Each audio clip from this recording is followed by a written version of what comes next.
Adishakti films.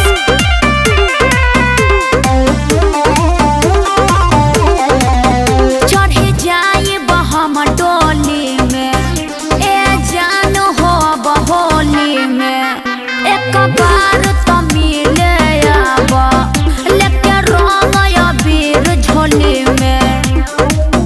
होई ना उदास जानू फगुआ तोहार हो, फगुआ तोहार हो। अरे बुझ गइला बहकी मन होलिया में का डहकी यार हो। ऐसे कहे बोलत तड़ो? ओहो मत रोआ। हंस के लगाई रंगवा ससुरा भातार हो। हंस के लगाई रंगवा ससुरा भातार हो। हंस के लगाई रंगवा।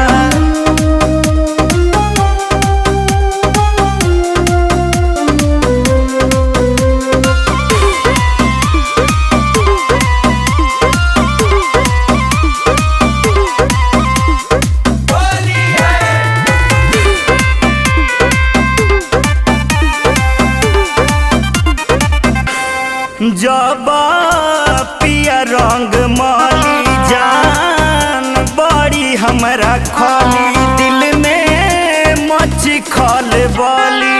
ओहो अतना दिन त हमारा के तू ही रंग लगैला। अरे अब अफसोस करेला का पहिला प्यार तू कैला। रहे मजबूरी रही कबले कुंवार हो, कबले कुंवार हो। समझा बहकी मन होलिया में का डहकी यार हो।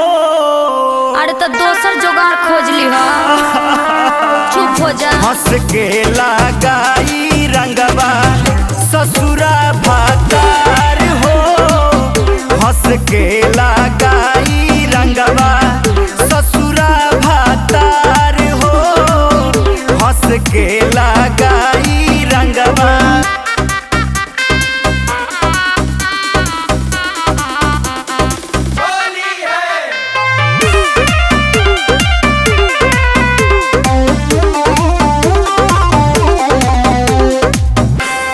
नाही कैलू एतबार देलू जियते तुम्हार साचो बारू होते।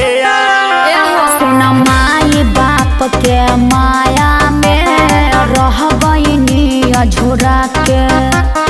ले जाई है लगले सोनू सुमन अब हमारा के। जिंदगी भर याद रही बोस तोहर प्यार हो, बोस तोहर प्यार हो। अरे मेरा बच्चा चुप हो जा। बहकी मन होलिया में ओफो डहकी यार हो। मजबूरी रहे, चुप हो जा। हंस के लगाई रंगवा ससुरा भातार हो। हंस के लगाई रंगवा ससुरा भातार हो। हंस के लगाई रंगवा। अरे मेरा बच्चा चुप हो जा।